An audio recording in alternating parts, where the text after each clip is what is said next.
I teach business based on the principles of the circular economy, but my students often ask me, Lisa, what's all the circular economy stuff about anyway? And so I make them watch Bill McDonough's 2005 TED Talk on cradle-to-cradle design and Annie Leonard's The Story of Stuff, because their ideas lay down the very foundation of circular economy thinking. And then I talk to my students about the opportunities that the circular economy presents. Take, for example, your average T-shirt. For you, the life of the T-shirt starts when you go to the store and there you find a T-shirt for only $10. Only $10? You take your T-shirt home and you wear it and you wash it and you wear it and you wash it and you wear it and you wash it about 10 times or so until it falls apart and you throw it in the garbage and the garbage truck comes to collect it and take it to the landfill. End of story. Well, that's not really the story of your T-shirt, which is why a $10 T-shirt doesn't actually cost $10. It costs way, way, way more. The life of a T-shirt really starts as natural resources, like cotton, which is grown somewhere like India or China. Or, if your T-shirt is made out of polyester, it starts as fossil fuels, which come from somewhere in the Middle East. These raw materials are extracted and then transported by land and by sea somewhere far away, where they're processed and made into thread.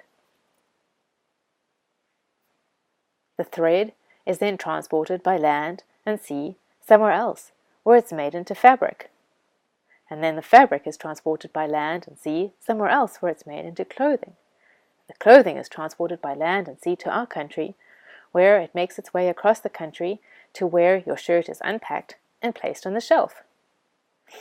And then you come to the store, and there you find your T-shirt for only $10.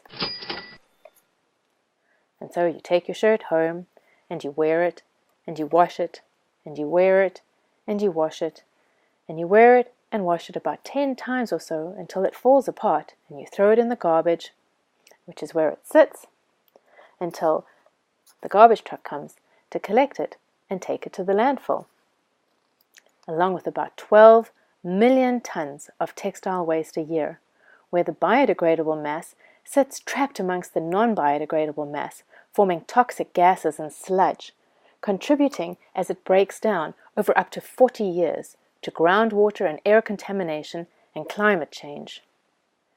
You see, your T-shirt is made in a linear system, and this linear system doesn't take into consideration the fact that we live in a closed system where the choices made in each step of the linear process affect everyone else in the whole system.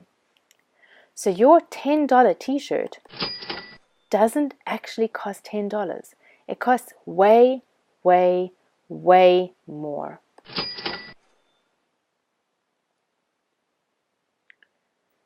For business, the costs of producing a $10 T-shirt include all the costs of all the activities that we just mentioned. The costs of extraction and cultivation,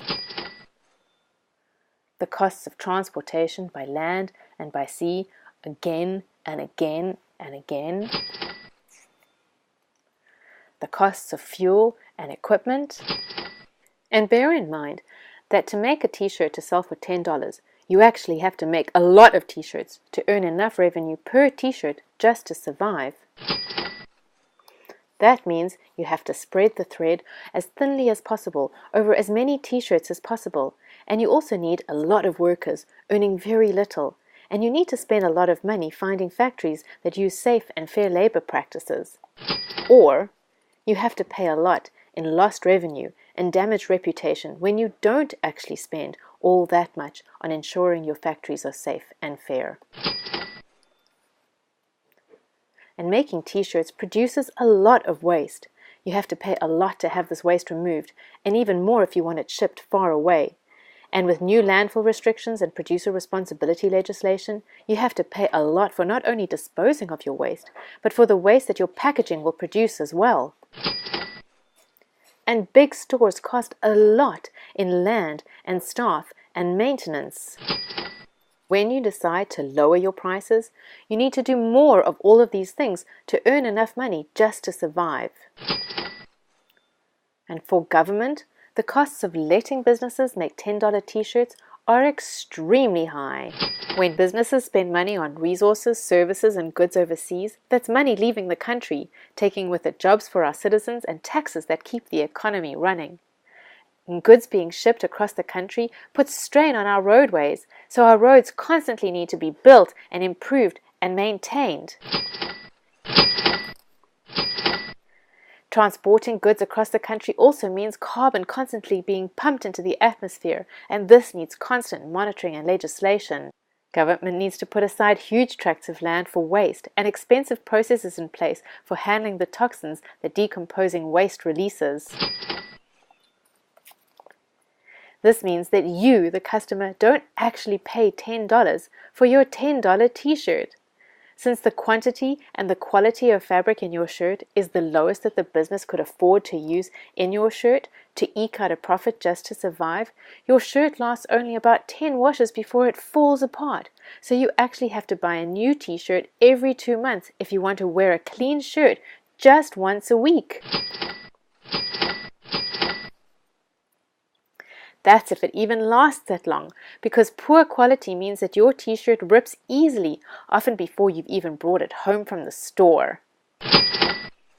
And when you throw your ripped T-shirt away, you'll soon be paying penalties, because textile waste is harmful to the environment and soon going to be banned from our landfills.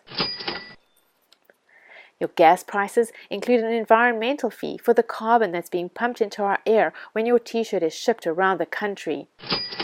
And your tax dollars are being spent on repairing the roads that are being damaged by the trucks that are transporting the shirts, instead of on services that benefit you. And your safety is compromised every time you get behind the wheel, because our roads are teeming with trucks that are shipping goods across the country. Suddenly, your bargain T-shirt doesn't look like such a bargain anymore. So, what's all of this got to do with the circular economy, you ask? Well, thinking about how this linear process could work in a closed system provides lots of opportunity to lower the costs to everyone involved in the system. Instead of using toxic and non-biodegradable resources, we could save money by using non-toxic recycled material as inputs. We could save transportation and wear and tear costs by producing closer to consumers. And by using better materials, we could charge more per shirt because we'd be adding more value to customers.